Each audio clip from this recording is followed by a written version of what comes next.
তিন নম্বর সরাসরি আপনাকে চাই।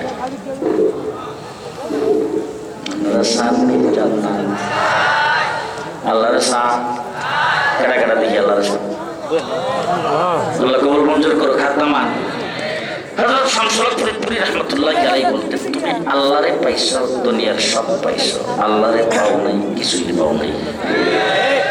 ঠিক না বলেন? পৃথিবীর একজন বাদশাহ যার জীবনে কোনোদিন সত্যি কাশি জ্বর মাথা ব্যথা হয়নি, নাম তার ফেরাউন। জি, শক্তির অভাব, অর্থ সম্পদের অভাব, সেনাবাহিনীর অভাব, রাষ্ট্রীয় ক্ষমতার অভাব, কোনো কিছুর অভাব নাই। স্বাস্থ্য, জীবনে সত্যি কাশি হয়নি, মাথা ব্যথা হয়নি। হযরত মূসা আলাইহিস সালাতু ওয়াস সালাম নিঃস্ব, দুনিয়ার হাইসিয়তে কোনো অর্থ সম্পদ কিছুই নেই। মূসা আলাইহিস সালাতু ওয়াস সালাম কালিমুল্লাহ আল্লাহর সাথে লাইন লাগাইছে। ফেরাউন আল্লাহকে পায়নি, এই জন্য আল্লাহ তাআলা পানিতে চুবাইয়া মারছে। নমরুদ সবচাইতে বড় বাদশা, ক্যাডার বাহিনীর অভাব নাই, শূন্য সামন্তের অভাব নাই। হযরত ইব্রাহিম আলাইহিস সালামের বাড়ি নাই, ঘর নাই, মা বাপ পর্যন্ত তার পক্ষে নেই। ইব্রাহিম আলাইহিস সালাতু ওয়াস সালামের পক্ষে কেউ নাই। নমরুদ ইব্রাহিম আলাইহিস সালামকে আগুন দিয়ে জ্বালাইয়া দেওয়ার জন্য আগুন জ্বালাইছেন, তেজস্বী আগুন। উপর দিয়ে যদি কোনো পাখি উড়ে যেত, পাখিটা আগুনের মধ্যে ছাই হয়ে পড়ে যেত।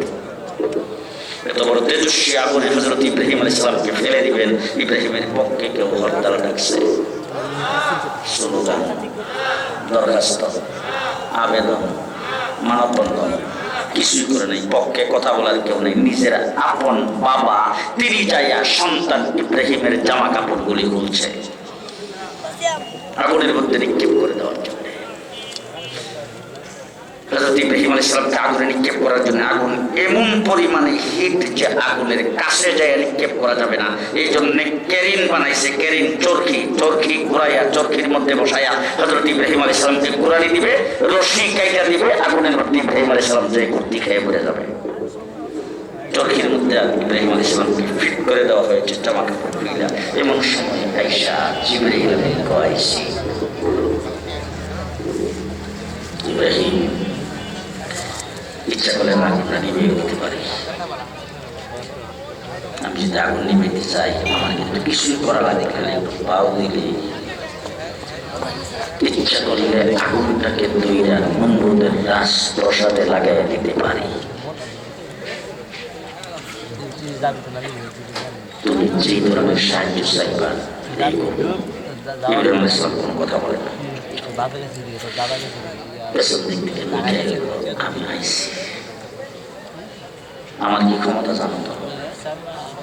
বৃষ্টি দেওয়ার মালিক তো আল্লাহ বানাইছে, আমি হইলাম মেঘমন্ত্রী।